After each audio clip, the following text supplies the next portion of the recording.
scale back their presence at the site. They literally came to blows with the police officers who tried to remove them.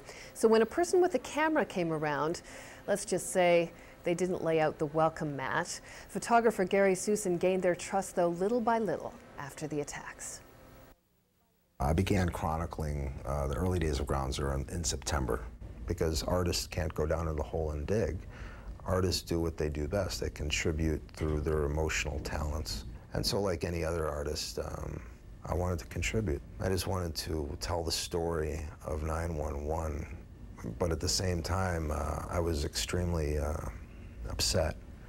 I was very distraught. And so I kind of buried myself in the camera.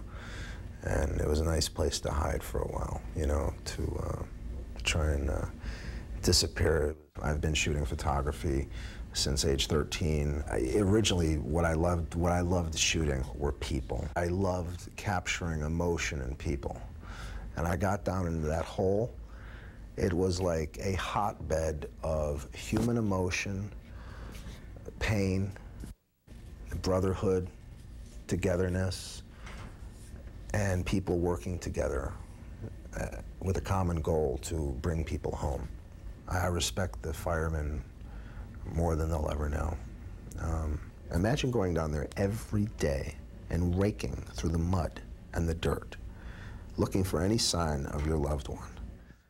It was a really cold night in January when I saw these two firemen digging. They were all alone. And I said to them, "Aren't you guys going to go to dinner?" And they said no, and we're looking for our brother. New York City firemen showed up at Ground Zero, and it just so happened that his son-in-law is a New York City police officer, and he approached his son-in-law, and he said, "Are they making any recoveries today?" His son-in-law said, "Actually, I think we have your son." And he marched his son out along with his son-in-law. So it was a very emotional moment.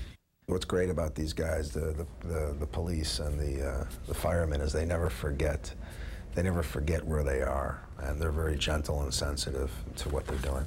This fireman could easily have sat in the comfortable mud, but he made like a little lazy boy recliner out of the different wires, and it just captures to me the humbleness of the firemen.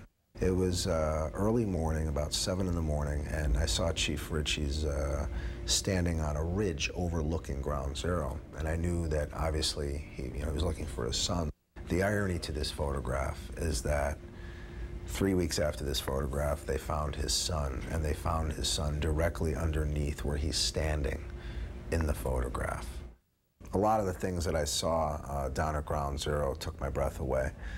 They were symbolic things. A plug-in clock, which was stuck at 10:02 and 14 seconds, which is when the very first tower came down. It upset me. It was emotional to see it because so much life stopped at 10:02 and 14 seconds.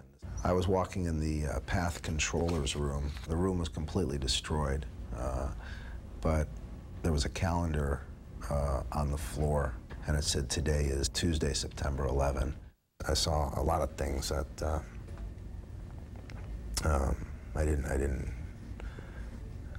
they bothered me, and I was considering packing it in. So it was right around then that I found this Bible page in the rubble, and I took a picture of it. So the next day I got the proofs back, and I lost it because the verse was Genesis 11, the Tower of Babylon.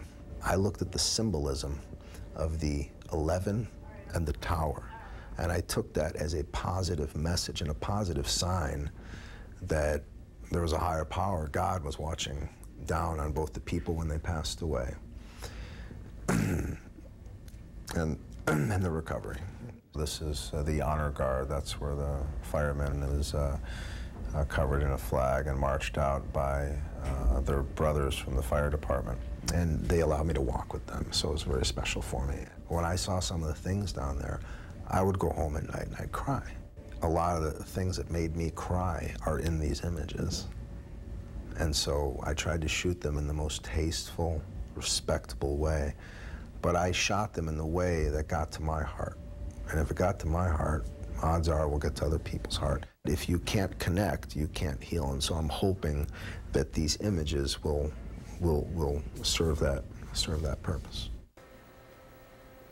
And that's Insight. I'm Colleen McEdwards.